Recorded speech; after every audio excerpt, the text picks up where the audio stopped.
Olá, futuro engenheiro da Marinha do Brasil. Hoje vamos resolver juntos a questão de número 9 da prova de 2006 de Engenharia Elétrica, que é do assunto de eletrônica de potência. Não se esqueça também de baixar nosso plano de estudos personalizados para o CP100 e curtir esse vídeo para nos motivar a gravar mais aulas e continuar ajudando você a conquistar sua aprovação. Bora lá então?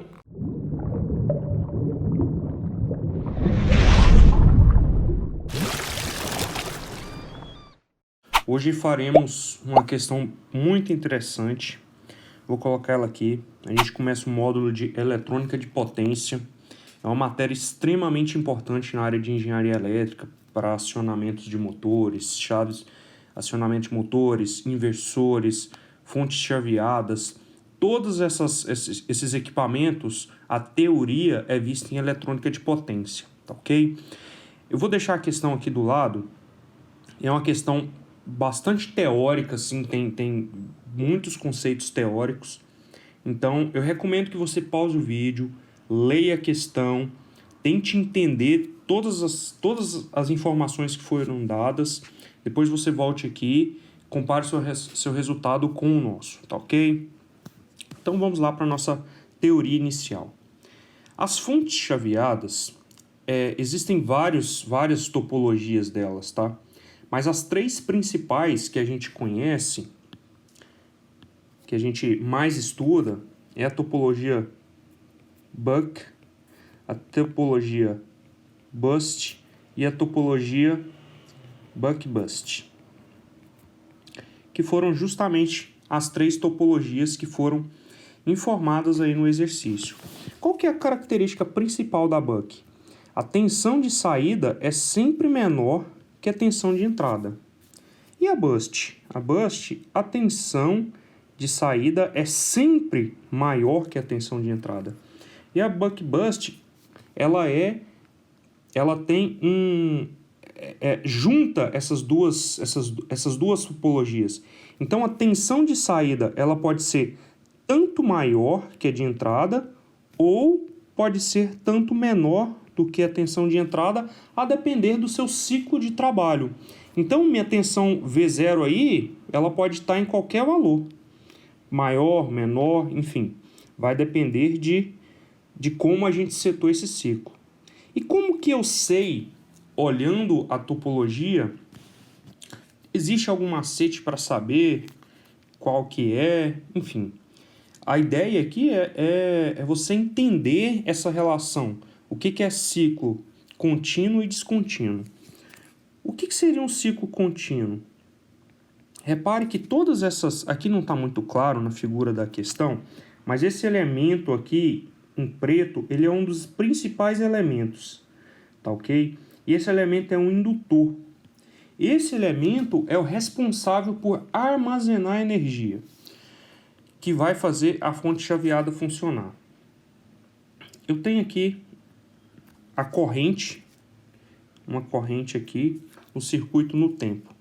Quando, por exemplo, o meu circuito 2 aqui, esse circuito 2, quando essa fonte aqui está fechada, eu vou ter transferência de energia aqui V1, vou transferir energia aqui para o meu indutor. Essa energia, então, imagine que a gente já esteja num ciclo estável, ela vai aumentar, certo? E depois, quando ela estiver fechada, aberta, ela vai abrir aqui, então eu não tenho transferência de tensão direta da fonte V1 para a fonte V0. Então, quem que vai suprir? Porque a tensão aqui vai continuar existindo em V0. Quem vai suprir essa energia, essa tensão, é justamente o indutor. E o indutor vai começar a descarregar até chegar aqui num ponto. E depois ela vai chavear e vai fazendo isso. Este aqui é o ciclo contínuo que a gente chama. Então aqui eu tenho um período aqui de T1, que é o tempo que a chave está fechada, e um período de T-off, que é o período que a chave está aberta, ou seja, a energia está sendo transferida através do indutor. basicamente. Isso aqui é o ciclo contínuo que a gente chama. E existe também o ciclo descontínuo. O ciclo descontínuo acontece quando existe um momento em que toda a energia armazenada no indutor ela já acabou. Então, eu tenho aqui um tempo de carga, eu tenho um tempo aqui de descarga, e eu vou levar um certo tempo T aqui até ele começar a se carregar novamente. Então, meu ciclo aqui ele é um pouco maior agora. Repare que eu tenho aqui meu tempo de carga, eu tenho aqui meu tempo de descarga e eu tenho aqui um tempo que ele está fora. Então, esse aqui é o ciclo contínuo e esse aqui é o descontínuo. E quem que é o responsável? Quem que vai me dizer se eu estou trabalhando no ciclo contínuo ou descontínuo? Qual deles é o melhor? Bom, o melhor é sempre trabalhar no ciclo contínuo, mas quase sempre a gente cai no ciclo descontínuo. E quem são os responsáveis por dizer se o ciclo é contínuo ou descontínuo? Primeiramente, a potência que você quer na saída. Se você quiser uma potência muito grande, você vai ter que ter uma fonte chaveada muito robusta. E robusto entende por um indutor grande, que consegue armazenar bastante energia. Então, se você colocar uma uma potência na saída muito alta, uma carga muito alta na saída, mais um indutor baixo, provavelmente você vai trabalhar no regime descontínuo. Se você colocar um indutor muito grande, numa carga bem projetada, bem dimensionada, ou uma carga pequena, você com certeza ou provavelmente vai trabalhar no regime contínuo. Bom, essa aqui era a revisão inicial. E como que você, olhando só a topologia, você saberia, por exemplo, dizer se o circuito ele é book, boost. Bom, existem alguns macetes, tá ok? O macete que eu uso para saber, dois deles e o terceiro vai por eliminação. Que é o seguinte, qual que é a característica do circuito boost? A característica do circuito boost é a tensão de saída ser sempre maior, então ele está sempre para frente, está sempre maior do que a tensão de entrada. Então, o diodo, se você reparar aqui o diodo desse circuito aqui, deixa eu colocar uma cor um pouco melhor. Se você reparar, esse diodo aqui, ele está apontando para frente. Então, esse aqui é o boost, sem dúvidas.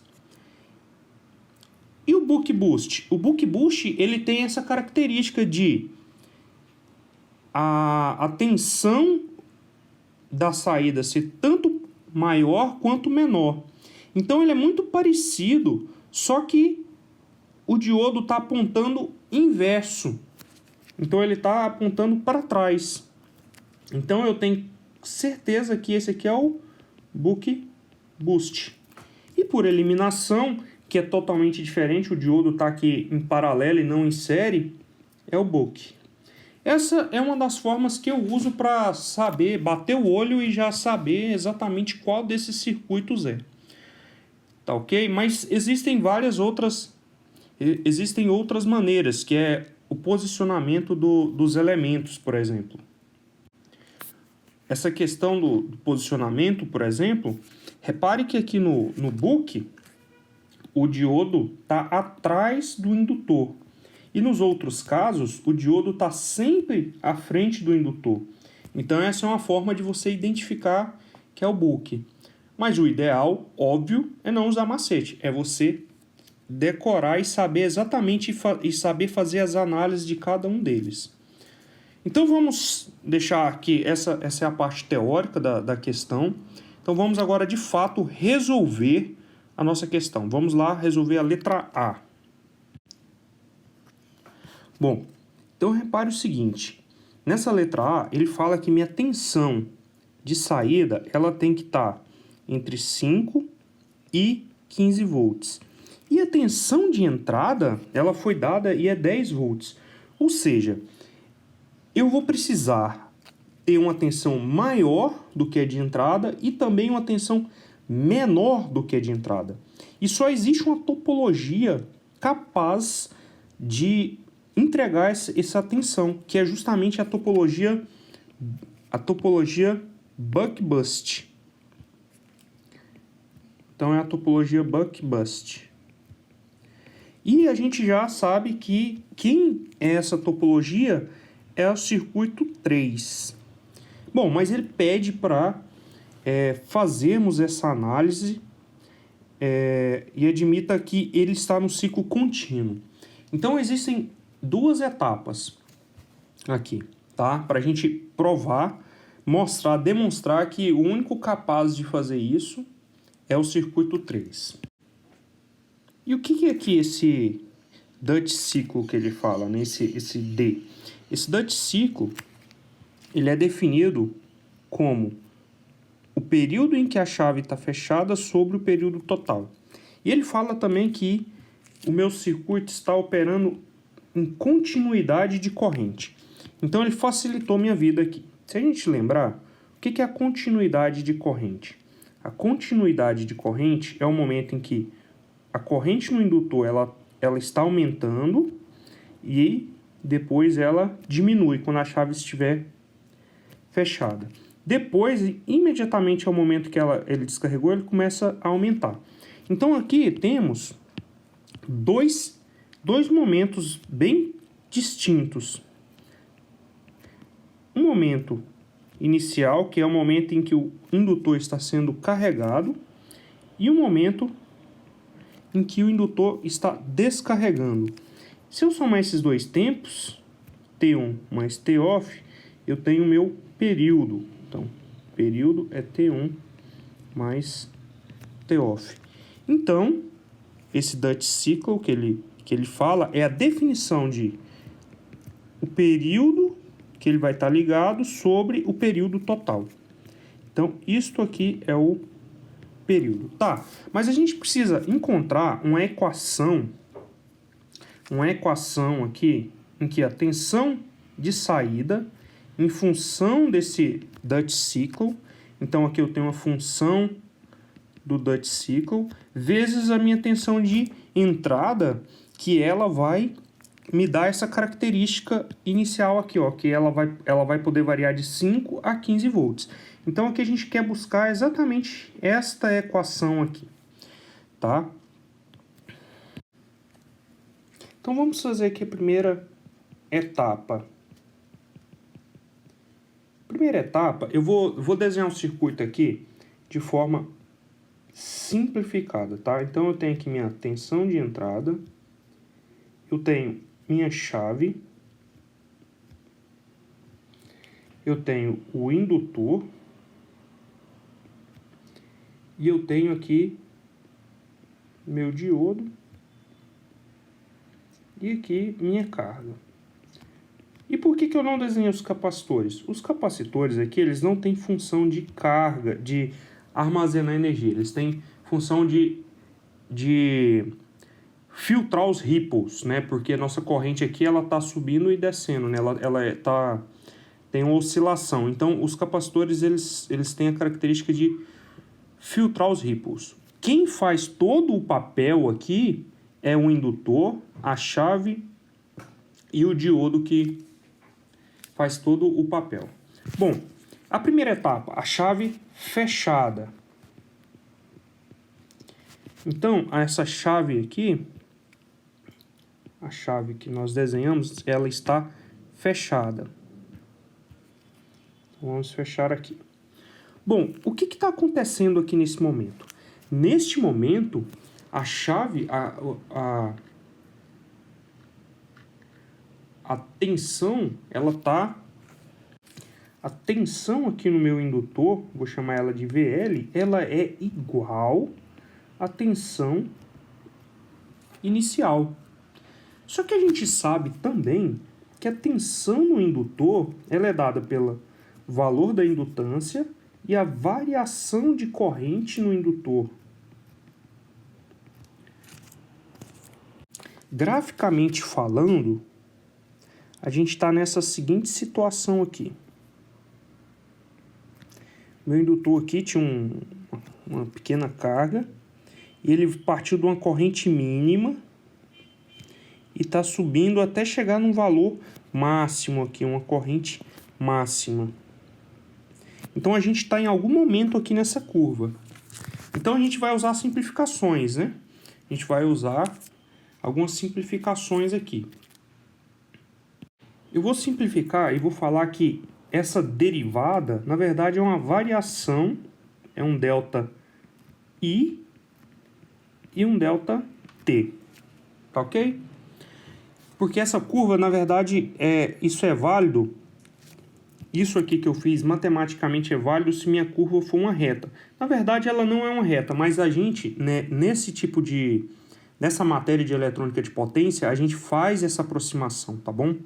Isso é normal, qualquer livro você vê esse tipo de aproximação sendo feita. Então, a minha corrente VL, eu falei aqui em cima que ela é exatamente igual ao meu VI. Então, eu vou pegar VL e vou substituir por VI. Então, VI é igual a L delta IL sobre delta T. Disso aqui, a gente tem que VI sobre L, vezes delta T é igual a delta I. E delta I é igual a um I máximo, né? Um valor máximo, menos um valor mínimo aqui.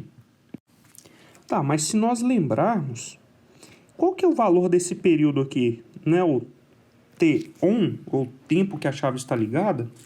Então eu vou colocar aqui em cima que a tensão VI sobre L vezes o tempo em que ela está ligada é igual ao delta, a corrente máxima menos a corrente mínima.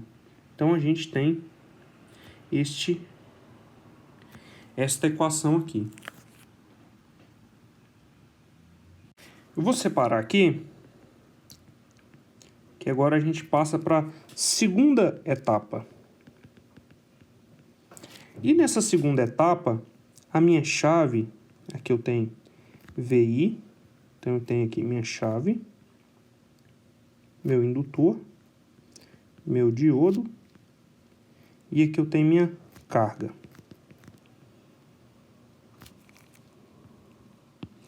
Neste momento, a chave está aberta.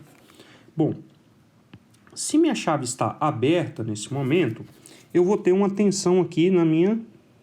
Eu vou ter não, em todo momento eu tenho uma tensão. Aqui também eu tenho a minha tensão V0.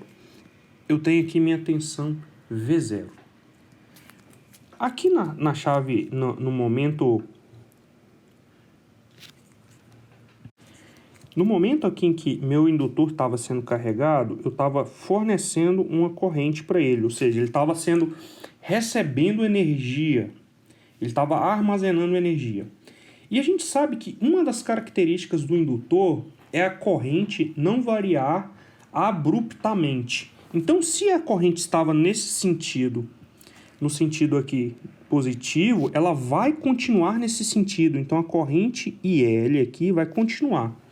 Só que a tensão vai inverter. Então, a tensão que era...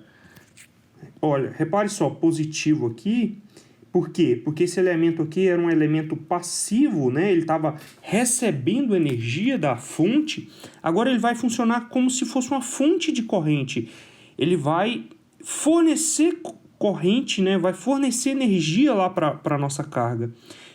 Então, a característica dele é a corrente não muda, mas a tensão muda. Então, a minha tensão ela vai inverter os polos agora. E agora a gente tem uma equação que... Perdão que eu coloquei aqui... Eu coloquei invertido. Corrijam aí. Eu coloquei aqui invertido os polos, né? Tanto aqui quanto aqui. Na verdade... É uma das características do buck é que a tensão ela sai invertida ao da fonte. Tá ok? Pronto, agora está correto. Então aqui a gente tem uma equação em que VL mais V0 é igual a zero. VO, né? Que atenção, aqui, olha só, eu só fiz a lei de Kirchhoff das tensões aqui. Então sai aqui, positivo. Bom, então a gente vê que a tensão no indutor ela é igual a menos V da saída. Bom, a gente sabe também que a tensão do indutor, ela é o indutor vezes... E eu vou usar aqui a mesma simplificação matemática que eu usei. Delta, a variação da corrente sobre a variação do tempo. Então, delta da corrente no indutor sobre delta tempo. Então, eu tenho que VL não é o mesmo que menos VO, que é a tensão de saída. Então, meu indutor. E quem que é ΔL aqui? Repare que agora o meu indutor está descarregando. Então, a minha tensão está partindo de uma corrente, a minha corrente sai de um valor máximo, chega até um valor mínimo novamente. Então, o ΔL é o valor final, que é I mínimo, menos o valor máximo, que é o I máximo. Tudo isso aqui dividido pelo tempo. E quem que é o tempo aqui? T off, que é o tempo em que a chave está fechada, sobre T off. Bom, repare que aqui eu tenho I máximo menos I mínimo de um lado. Eu vou multiplicar por menos 1 de ambos os lados. Eu vou ficar com a equação VO. Vou passar o T off já multiplicando. Vou passar o indutor dividindo. E eu tenho aqui multiplicando por menos 1, I máximo menos I mínimo. Repare que agora eu tenho I máximo e I mínimo aqui e aqui. Então, o que eu vou fazer? Eu vou igualar essas duas equações. Eu vou igualar essa. Opa! Então, eu vou igualar esta equação com esta equação. Tá aqui. Então, igualando VI sobre L vezes o tempo que ele ficou ligado é igual a tensão de saída sobre VL vezes o tempo que ele ficou desligado. Então, o indutor eu simplifico. Vou fazer uma nova página aqui só para a gente ter mais espaço.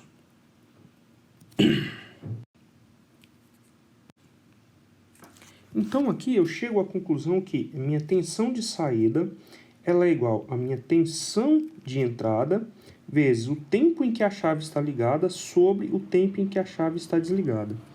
Mas repare que a gente precisa, na verdade, essa tensão de saída é uma função do Dutch cycle, a tensão de entrada é uma constante, e a gente queria achar uma função em relação ao Dutch cycle.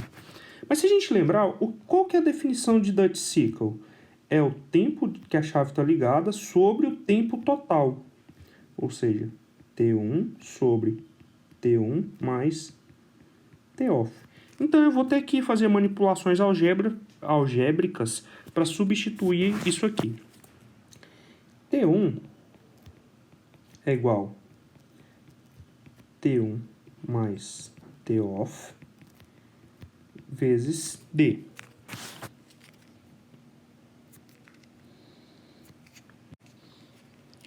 Então, 1 sobre D é igual a T1 mais T off sobre T1. 1 sobre D é igual a 1 mais T off sobre T1. T off sobre T1 é igual a 1 sobre D menos 1, que é igual a 1 menos D sobre T. Bom, eu tenho essa relação aqui agora. T off sobre T1 é igual a 1 menos D sobre D. Vou inverter, elevar a menos 1 de ambos os lados. Então, eu tenho T1 sobre T off é igual a D sobre 1 menos D, que é exatamente esse valor aqui. Portanto, no Buck Boost, essa relação da tensão de saída ela é igual a tensão de entrada vezes o Dutch cycle 1 menos o Dutch cycle. Então, pessoal, está aí respondido, né, justificado a nossa letra A. Vamos para a segunda parte da questão agora, que é a letra B. Vou criar uma nova página só para a gente ter mais espaço. Bom, pessoal, para a gente ver se atende em todas as faixas, existem dois pontos notáveis que a gente tem que ver se atende, que é quando a tensão de saída for 5 volts e quando a tensão de saída for 15 volts. Então, a gente vai analisar esses dois pontos. Se esse indutor atender esses dois pontos, ele atende para os pontos intermediários. Quando a tensão for 5 volts, minha tensão de entrada é 10, então Dutch cycle 1 menos Dutch cycle. Portanto, resolvendo essa questão, eu chego que o Dutch cycle é igual a 1/3. Quando a tensão for 15 volts, então a tensão de entrada é 10, Dutch cycle, escrevi errado, 1 menos o Dutch cycle. Portanto, nessa situação, o Dutch cycle tem que ser 3/5. Vamos ver como que se comporta a corrente no indutor nessas situações. Bom, a gente lembrando aqui,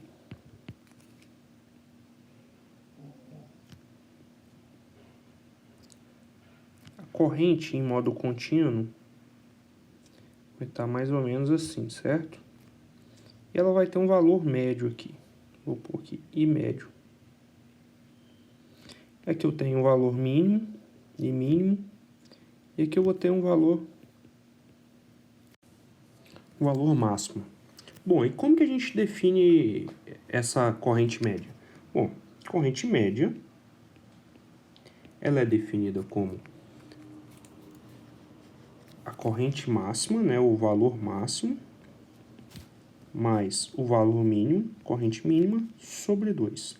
A gente vai fazer agora algumas manipulações algébricas para entender esse fenômeno aí do influência do indutor. Mais a corrente I mínima, ela é igual a 2 vezes a corrente I média. Ok? Bom, a gente quer uma potência de saída de 50 watts. E a potência, ela é a tensão de saída vezes a corrente média. Isso aí é 50 watts, certo? Então, o I médio. Eu vou colocar tudo literal para a gente criar uma expressão aqui, tá? A gente sabe que é 50 watts, mas eu vou pôr P, que é a potência de saída, ou P0 aqui. P0 sobre V0. Bom, então a gente tem que I máximo mais o I mínimo é igual a 2 vezes a potência de saída sobre VO. Só que VO, a gente tem uma relação com VI. Então, eu já vou substituir aqui direto. 2 vezes a potência de saída, 1 menos o Dutch cycle, dividido por VI vezes o Dutch cycle. Então, a gente tem uma relação. A gente sabe também que, de expressões anteriores, que o I máximo menos o I mínimo, ele era igual à tensão de entrada, VI, né? Tensão de entrada, vezes o tempo que está ligado, vezes L. Bom, agora eu vou combinar essas duas equações para tirar expressões de I máximo e I mínimo. Eu tenho aqui uma equação 1 e eu tenho aqui uma equação 2. Então, deixa eu só... Bom, somando a de cima e a de baixo, eu sei que 2 vezes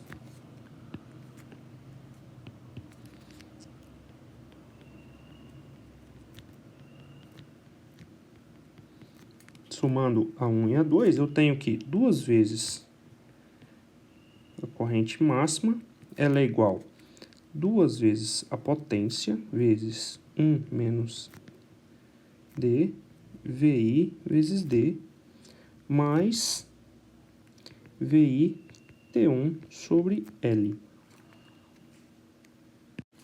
Então, eu chego à conclusão de que o I máximo ele é igual a potência vezes 1 menos o Dutch cycle, a tensão de entrada vezes o Dutch cycle, mais a tensão de entrada vezes T1 dividido por 2 vezes L. Bom, mas quem é T1? T1 é o Dutch cycle vezes o período. A gente não sabe o período, mas sabe a frequência, que é 20 kHz. Então, T1 é o Dutch cycle sobre a frequência. Portanto, o meu I máximo ele é igual a potência de saída que eu quero, vezes 1 menos D, sobre a tensão vezes D, mais tensão de entrada, o Dutch cycle, 2 vezes o indutor, vezes a frequência. Então, aqui eu tenho minha primeira equação. Bom, pessoal, eu criei uma outra página aqui só para a gente ter mais espaço para a gente calcular uma expressão para a corrente mínima agora. Subtraindo, né, eu vou subtrair I1 de I2. Então, eu vou chegar à conclusão de que 2 vezes a corrente mínima ela é igual a potência, 2 vezes a potência, 1 menos o Dutch cycle, sobre VI vezes o Dutch cycle, menos VI, tempo que está ligado, sobre L. Então, aqui eu chego à conclusão de que o I mínimo ele é igual a potência vezes 1 menos delta VI sobre D, menos VI T1 sobre 2 vezes L. Bom, então aqui a gente chega à conclusão que o I mínimo é igual a potência, 1 menos o Dutch cycle, tensão de entrada vezes o Dutch cycle, menos... A gente faz a mesma substituição, T1 por D sobre F, tá ok? Que a gente tinha feito anteriormente. Então, VI vezes D sobre 2LF. Fórmula basicamente muito parecida. Então, eu vou colocar aqui só para a gente fazer uma comparação e escrever alguns pontos sobre isso aqui. P0 vezes 1 menos D. VI vezes D menos D sobre 2 vezes LF. Bom, o que acontece? Quem que é essa frequência aqui? Só criando alguns pontos. Essa frequência aqui é justamente a frequência do PWM. Então, a gente sabe que isso aqui está tudo no denominador.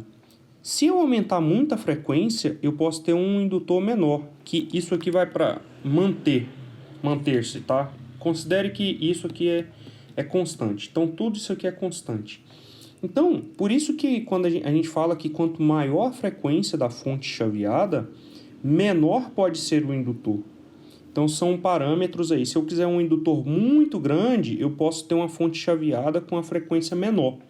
Se eu tiver uma fonte chaveada com a frequência maior, eu posso ter um indutor menor. E aí isso é característica intrínseca do meu circuito, da tecnologia que eu tenho, né? Então, por isso que se usa também aqueles núcleos de ferrite, que permite eu usar frequências muito altas sem ter grandes perdas. Por isso que o indutor fica bem menor naquelas situações. Bom, vamos fazer uma análise matemática aqui agora para a gente, de fato, resolver. Até então, eu resolvi só equações para servir de base para resolver todas as outras questões de isso aí. Eu fiz bastante cálculo aqui, a questão ficou até grande, mas a ideia é justamente essa mesmo. O I máximo, repare que isso aqui nunca vai ser zero e nunca vai ser zero. Sempre vai ser positivo esse valor. E o que limita, então, a minha corrente máxima? A minha corrente máxima ela é limitada, por exemplo, pela característica do meu indutor. Eu não posso... O indutor ele tem limitações físicas que se eu ficar colocando tensão nele infinito, ele vai queimar. Ele simplesmente ele simplesmente queima. Que não é o caso aqui, a gente está falando um cálculo ideal. Então essa corrente máxima ela seria limitada pelas características físicas do meu indutor. Ou seja, eu não posso passar de 10 volts porque a isolação, por exemplo, não ia suportar, porque o cobre não ia suportar, ele ia derreter. Então isso aqui é o que limita a minha corrente máxima. Para essa questão, para ver se o indutor está bem dimensionado ou não, quem vai limitar é a corrente mínima. E essa corrente mínima ela tem um valor mínimo, que é 0. Ou seja, minha corrente mínima, o valor crítico dela é 0. Ou seja, eu chego à conclusão de que esses parâmetros, por causa desse sinal negativo, porque isso aqui sempre é positivo e isso sempre é positivo, é isso aqui que vai tornar ela 0. Então, se o valor mínimo é minha corrente crítica, então eu quero que meu I mínimo seja maior ou igual que 0. Jogando aqui nessa equação, eu chego à conclusão que a potência vezes 1 menos D sobre VI vezes D tem que ser maior ou igual a VI vezes D, 2 vezes L vezes F. Então aqui, manipulando melhor, eu sei que 2 vezes L vezes F tem que ser maior ou igual que VI vezes D, tá aqui, então vou colocar ao quadrado, dividido pela potência, vezes 1 menos D.